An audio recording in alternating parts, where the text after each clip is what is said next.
Selamat berjumpa kembali bersama saya dalam acara Serambi Religius.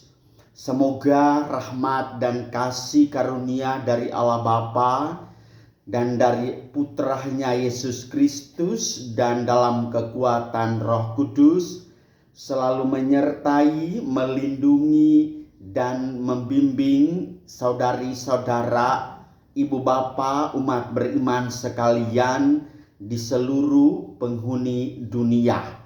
Saudari-saudara Allah yang terkasih, mari kita lanjutkan peziarahan permenungan kita pada hari Jumat tanggal 13 November pekan biasa yang ke-32. Bacaan-bacaan yang akan kita renungkan melihat bacaan pertama dari surat kedua Rasul Yohanes bab 4 sampai dengan 9. Kebahagiaan seorang hamba Tuhan adalah ketika orang-orang yang dia layani hidup berpaut pada Allah dan hidup dalam kebenaran. Itulah sebabnya Yohanes bersukacita ketika melihat jemaat Tuhan hidup dalam kebenaran. Sementara bacaan Injil diambil dari Injil Lukas bab 17 ayat 26 sampai dengan 37. Pada suatu ketika Yesus bersabda kepada murid-muridnya, "Sebagaimana halnya pada zaman Nuh, demikian pula kelak pada hari Anak Manusia. Pada zaman Nuh itu orang-orang makan dan minum, kawin dan dikawinkan, sampai pada hari Nuh masuk ke dalam baterah. Lalu datanglah air bah dan membinasakan mereka semua. Demikian pula yang terjadi pada zaman Lot. Mereka makan dan minum, membeli dan menjual, menanam dan membangun, sampai pada hari Lot keluar dari Sodom. Lalu turunlah hujan api dan belerang dari langit dan membinasakan mereka semua. Demikianlah halnya kelak pada hari Anak Manusia menyatakan diri. Pada hari itu, barang siapa sedang ada di peranginan di atas rumah, janganlah ia turun untuk mengambil barang-barang di dalam rumah. Demikian pula yang sedang berada di ladang, janganlah ia pulang. Ingatlah akan istri Lot. Barang siapa berusaha memelihara nyawanya, ia akan kehilangan nyawanya. Dan barang siapa kehilangan nyawanya, ia akan menyelamatkannya." Demikianlah Injil Tuhan. Saudari-saudara umat Allah yang terkasih, menarik untuk merenungkan bahasa yang terakhir yang diucapkan oleh Tuhan Yesus, bahwa barang siapa yang kehilangan memelihara nyawanya, ia akan kehilangan nyawanya. Saudari-saudara yang terkasih dalam Yesus Kristus, pernyataan ini mengingatkan kita semua untuk masuk dalam paham terhadap ajaran Katolik yang menganut soal adanya api penyucian.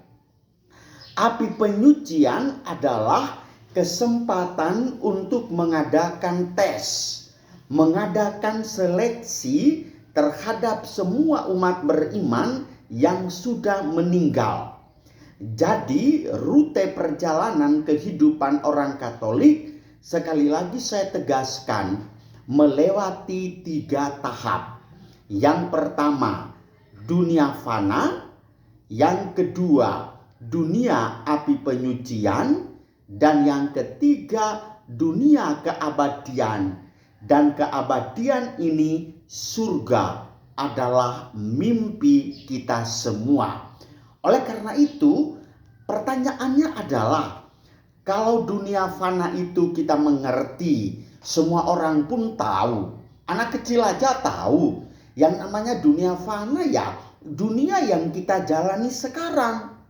Sedangkan dunia api penyucian itu apa sih? Dalam teologi Kristen dan khususnya dalam teologi Katolik, purgatorium atau bahasa Inggrisnya purgatory adalah suatu keadaan antara atau peralihan setelah kematian jasmani yang melaluinya mereka yang ditentukan ke surga mengalami pemurnian, penyucian diri sehingga mencapai kekudusan yang diperlukan untuk memasuki kegembiraan sorga. Itulah yang namanya dunia api penyucian. Dan dunia api penyucian ini menjadi salah satu landasan argumen mengapa orang Katolik mendoakan orang yang meninggal. Karena apa? Karena kita percaya di dunia api penyucian ini membutuhkan dukungan doa, perhatian dan kasih sayang kita bagi yang masih hidup di dunia fana ini. Maka bersyukurlah bahwa ada api penyucian. Saudari-saudara umat beriman yang terkasih dalam Yesus Kristus, mengenal soal api penyucian ini, saya teringat dengan sebuah film yang berjudul, ketika berada di Filipina, saya teringat saya menonton sebuah film yang berjudul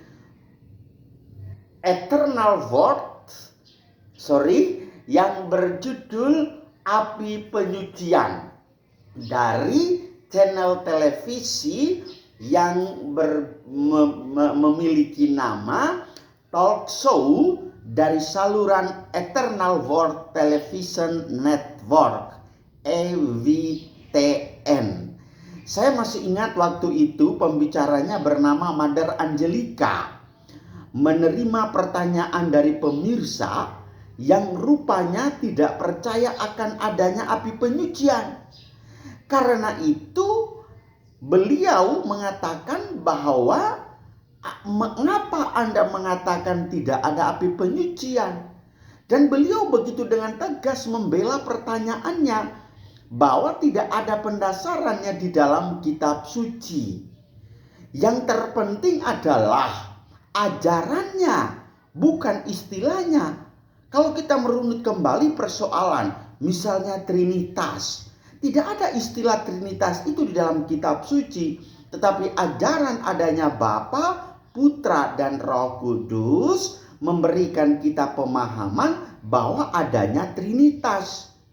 Nah, saudara-saudaraku yang terkasih, sekali lagi saya mau menegaskan bahwa api penyucian atau purgatorium adalah tempat atau proses kita disucikan.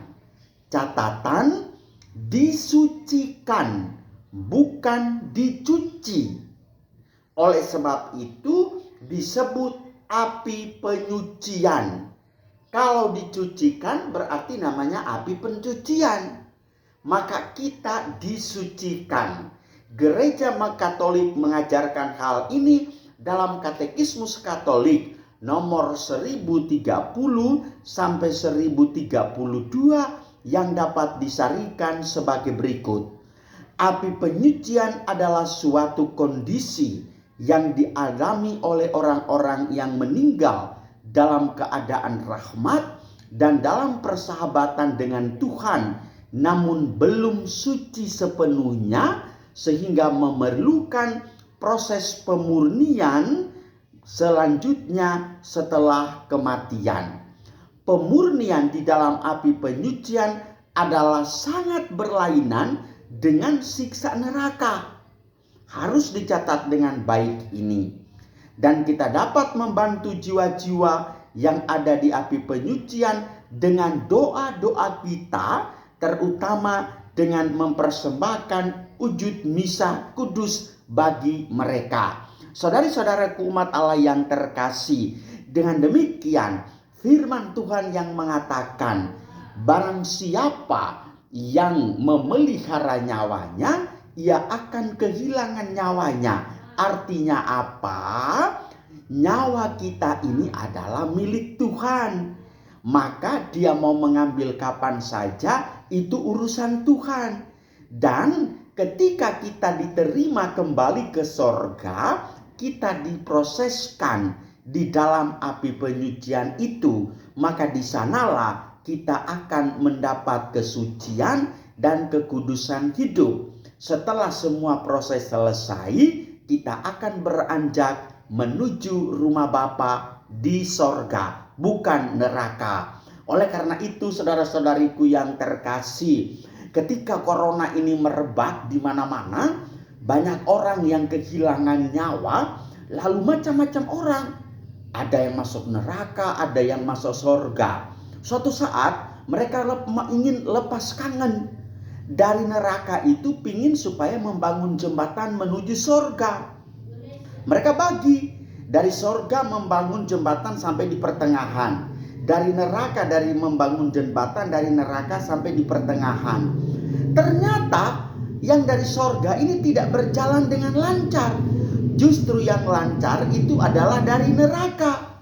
Pertanyaannya adalah, kalian orang sorga kok pemalas-pemalas semua, kok bisa masuk sorga?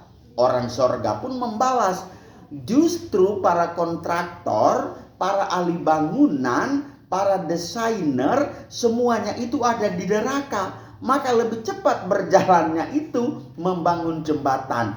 Oleh karena itu, saudara-saudariku, mimpi kita masuk sorga adalah mimpimu dan juga mimpi saya. Peliharalah nyawa. Kalau Tuhan mau mengambil, persilakanlah kepada Tuhan. Biarlah Tuhan yang mengambil nyawa kita. Tetapi ingat, sorga menanti kita. Amin.